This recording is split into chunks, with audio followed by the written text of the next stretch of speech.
quand tu es focus sur un projet ou focus sur un client ou tu as un gros problème à régler dans ta petite entreprise, tu peux vite te retrouver la tête dans le guidon, voilà, avec les œillères et sans t'en rendre compte, vite, tu peux te retrouver à abîmer des relations professionnelles, que ce soit avec tes prospects, avec des clients, voilà, avec des partenaires, avec des fournisseurs. Donc le problème, je vais te l'illustrer déjà par un exemple. C'est un artisan qui m'expliquait qu'il avait souvent cette tension entre aller mettre toute son énergie pour vite résoudre un problème ou vite finir un chantier, où voilà, il était accaparé par un client. Et d'un autre côté, il avait plein de sollicitations qui sont toujours là, hein, que ce soit d'autres clients, de fournisseurs, voilà, de partenaires, d'appels, voilà, aussi les appels, on va dire, plus commerciaux. Et il se retrouvait dans cette tension de dire, OK, est-ce que je vais aller prioriser ce qui est important, avancer et délaisser et couper les distractions pour vraiment être efficace? Ou de notre côté, il me disait de temps en temps, il tombe dans le piège aussi d'aller trop de l'autre côté, où il est trop accaparé et du coup, il n'arrive plus à avancer sur l'important. Et c'est là que le piège s'installe parce que dans les deux cas, ben, tu perds quelque chose, hein. D'un côté, tu perds ben, ton efficacité et le fait d'avancer et tu arrives à la fin de la journée, ben, tu n'es pas forcément content de toi parce que tu n'avances pas sur ce qui est important, parce que tu as été parasité. Mais d'un autre côté, il s'est rendu compte aussi que quand il part dans l'autre extrême de dire ok, je me focus et j'y vais et je vais mettre un peu mes œillères, il se retrouve à me dire que les relations s'abîment, hein, du coup. Parce que bien évidemment, les gens le sollicitent, lui demandent des choses, ça peut être des devis, ça peut être une administration qui demande quelque chose, ça peut être un client qui veut un truc, ça peut être, voilà, tu vois, il y a plein de choses qui vont faire que il a beaucoup d'attentes, beaucoup de gens qui vont lui demander des choses et qui lui demandent une réponse. Mais le problème, c'est qu'il oppose face à ça, quelque part, un silence. Et les gens commencent à s'agacer parce qu'ils ne savent pas si voilà, tu as vu la demande, ils ne savent pas si tu t'es en train de t'en occuper. Voilà, ça crée de la frustration. Voilà, ils ne savent pas quand c'est que tu vas répondre. Et voilà, il était dans cette tension et c'est un truc que je retrouve encore une fois beaucoup avec les gens que j'accompagne. Trouver cet équilibre entre avancer sur ce qui est vraiment important et d'un autre côté, essayer de fermer un peu les perturbations externes, mais qui malheureusement, tu ne peux pas les fermer trop longtemps parce que tu te retrouves souvent avec le risque de, encore une fois, d'abîmer les relations. Et derrière, ça peut aller loin, hein. Voilà, dans le cas de l'artisan en question, il avait laissé traîner un peu trop une réponse parce qu'il avait ce truc de dire, bon, je répondrai quand je serai un peu plus calme et je répondrai voilà, de façon plus qualitative. C'est un peu l'idée qu'il avait à cette personne-là. Le problème, c'est qu'il a traîné, il a laissé la personne dans le vide. Et du coup, ben, comment ça s'est passé? Ben, la personne, à un moment, il lui a dit, ben, écoute, voilà, le chantier, tu vas aller te faire voir, quoi. Donc voilà, j'en arrive effectivement au cœur de la vidéo, c'est comment faire pour trouver voilà, un équilibre entre ces deux tensions. Donc c'est là que j'utilise cette comparaison qui fait souvent sourire les gens, mais un jour ça m'était arrivé, j'avais pris une location et le propriétaire m'a dit ben, je suis désolé, le tableau de bord, enfin le voyant, la minuterie du four là, ben, du coup elle ne fonctionne pas.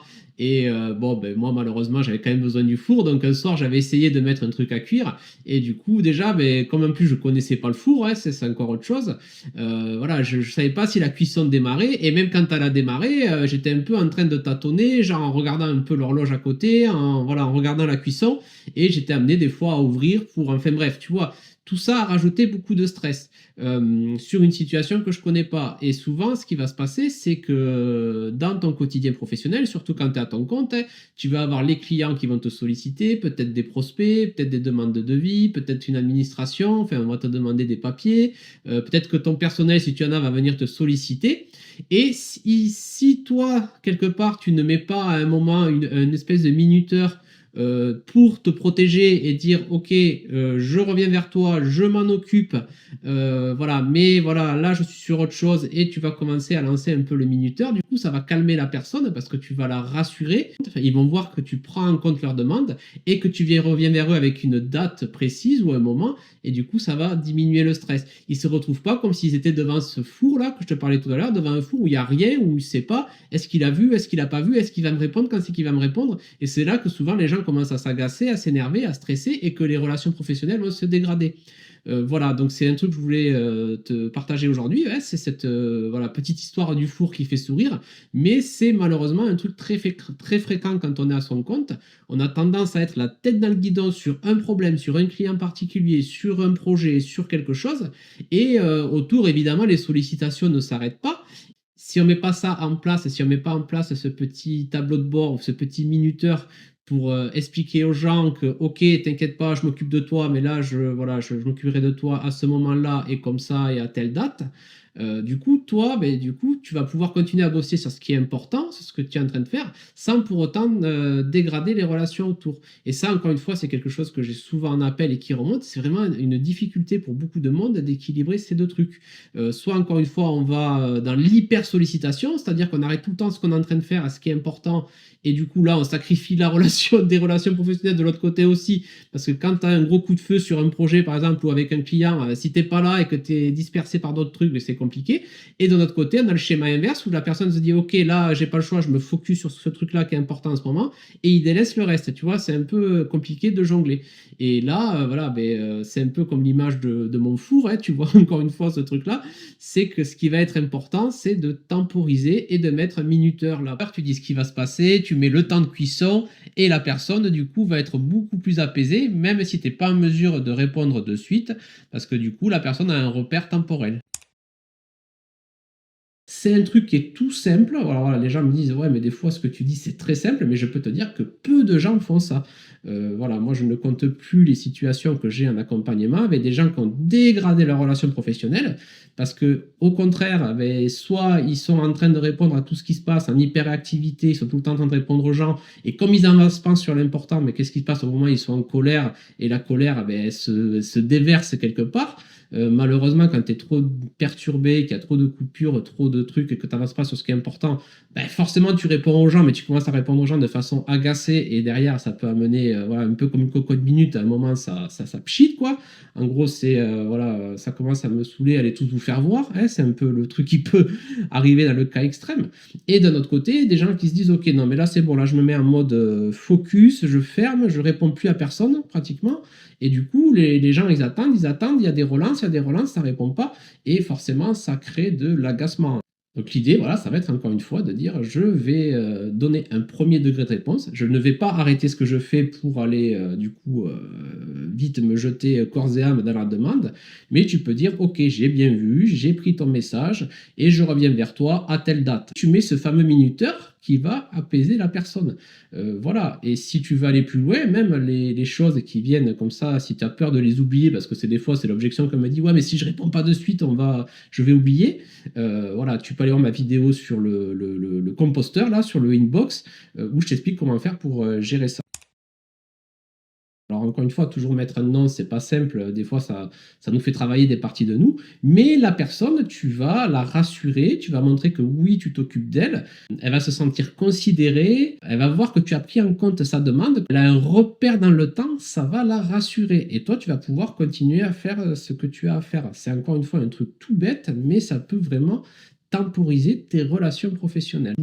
Ça peut être aussi le cas, voilà, des fois j'ai des gens qui me disent oulala, moi j'ai un gros problème perso cette semaine, mais les gens ils sont en train de, voilà, de me harceler, ça va de partout. Et des fois les gens se disent tant pis, je me focus sur le problème et on verra plus tard. Mais quand tu fais ça, tu joues un peu au poker, quoi. Tu prends le risque, encore une fois, d'abîmer tes relations pro. Alors que simplement, des fois, de dire ok, voilà, je reviens vers toi à telle date, ça peut tout changer. Voilà que tu vas me dire, ouais, mais comment je fais ça concrètement? Dépendre du contexte. Mais moi, j'ai des principes directeurs pour ça. Ça va être, par exemple, de dire, OK, je vais amener un maximum d'humain dans la réponse. Effectivement, si tu commences à avoir un partenaire avec qui tu travailles depuis plusieurs mois, tu vas prendre peut-être le temps de prendre le téléphone ou de faire un SMS personnalisé ou un mail personnalisé pour amener cette temporisation. voilà, tu vas éviter surtout malheureusement ce que font les grosses boîtes et les grosses administrations, ces types de messages automatisés horribles là, qui disent nous avons bien pris en compte votre demande, nous reviendrons avec vous sous 48 heures ou dans les plus brefs délais. Non, c'est pas ça l'idée. C'est que l'idée, tu vas mouiller le maillot, quoi. Hein. Tu veux protéger ta relation. Encore une fois, c'est un truc qui est important. Donc voilà, tu prends le temps. Hein. Moi, ça m'est encore arrivé la semaine dernière. J'ai un partenaire qui m'a relancé pour un truc. J'ai dit écoute, là, cette semaine, moi, c'est un peu compliqué. Voilà, tu n'as pas besoin forcément de trop argumenter non plus. Mais je lui ai juste dit ok, je reviens vers toi début de semaine avec ça, ça, ça, ça, ça. Et de suite, il a dit OK. Voilà. Alors que, encore une fois, moi, souvent, ça m'arrive aussi où je vais demander des choses voilà, à quelqu'un ou voilà, je veux un peu accélérer un truc ou machin. Et la personne ne me répond pas. C'est encore pire. On est encore plus agacé. C'est pas de la. Parce que des fois, les gens se disent oh là là, il s'en fout de moi, c'est de la méchanceté ou tous ces trucs vite, le mental, il peut aller surinterpréter. Mais les gens sont tellement sous l'eau et débordés que des fois, voilà, ils ont ce truc, malheureusement, de la tête dans le guidon. Je compte plus aussi le nombre de fois, alors ça je le vois encore une fois à mon niveau, voilà, quand je travaille avec d'autres personnes ou avec des gens que j'ai en accompagnement, c'est que les gens se disent ok, je répondrai un peu plus tard. Mais comme ils prennent pas ce niveau de réponse de niveau 1, ils oublient même de donner la réponse parce qu'ils ont au bout d'un moment, ils ont été noyés, ils ont oublié la demande initiale. Tu vois, c'est encore une fois un truc qui a l'air très simple et très subtil voilà, quand je t'en parle, mais c'est le truc tout bête. Ok, non, je peux pas te répondre maintenant ou je peux pas faire ce que tu me demandes maintenant, et du coup, je te mets le petit minuteur pour te rassurer, pour te montrer que oui, j'ai vu ta demande, c'est ok, c'est bon, on continue. C'est un super outil pour équilibrer ce truc entre ta productivité, avancer sur tes problèmes, sur ce qui est essentiel, avancer sur un projet ou prioriser un client et ne pas dégrader tout le reste et ce qu'il y a autour. Alors attention, voilà, encore une fois, là je te parle des sollicitations de personnes et qui sont importantes. Après, il y a tout un travail aussi à faire, mais ça j'y reviens dans d'autres vidéos que tu peux aller voir sur la politique du rosier. Il y a aussi certaines distractions qui ne sont voilà, pas du tout utiles, contre-productives et que je t'invite à complètement supprimer. Mais ça, voilà, c'est l'objet d'une autre vidéo. Là, moi, aujourd'hui, je te parle quand tu dois faire des arbitrages entre des relations professionnelles qui comptent vraiment. Hein, voilà. Aussi une petite parenthèse, mais c'est un peu, on va dire, le cheval de bataille de la chaîne. Souvent, on me pose la question, ouais, aujourd'hui, quand on a une petite boîte, c'est compliqué, les grosses boîtes ont plus de moyens. Mais là, on est typiquement sur un truc, sur voilà, un fort levier stratégique pour les petites boîtes pour se démarquer. Parce que si tu prends le temps d'arriver à bien gérer comme ça et à équilibrer ton équilibre entre ce qui est important et relations professionnelles, et d'amener quelque part cette réponse de qualité et prendre le temps voilà, de faire une temporisation propre, ce que j'appelle, ben vraiment, c'est un avantage stratégique aujourd'hui pour les petites boîtes. C'est une petite idée que je voulais te partager. Est-ce que je développe ça et qu'on fasse une autre vidéo peut-être plus approfondie sur ce truc-là? N'hésite pas à me le mettre en commentaire. Plus loin, ben, n'hésite pas à partager cette vidéo si ça peut aider quelqu'un qui est sous l'eau et qui a du mal à gérer cet équilibre entre son focus et les relations professionnelles autour. Ou si tu veux aussi aller plus loin de toi à ton niveau, n'hésite pas à aller jeter un œil à mes mails privés qui sont en description. N'hésite pas aussi à t'abonner voilà, si tu veux être notifié des prochaines vidéos pour améliorer ton quotidien professionnel d'indépendant ou de gestionnaire d'une petite TPE.